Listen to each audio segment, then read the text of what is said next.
You search how to buy shares of Vertex Pharmaceuticals Incorporated. Vertex is a biotechnology company focused on developing treatments for serious genetic diseases and research stage therapies.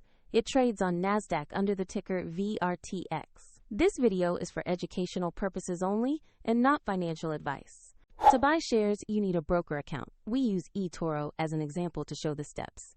After you register, you will need to verify your account, usually with a photo ID, and add funds before you can place a trade.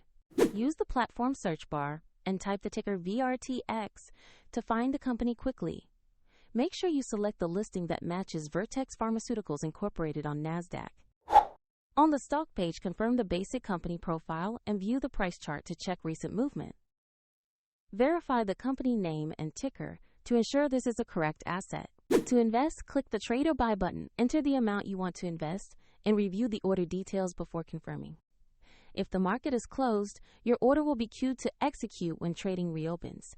And if you lack sufficient funds, the platform will prompt you to deposit more before confirmation. Once the order fills, the position will appear in your portfolio where you can monitor it. For the link to the example platform, see the description below.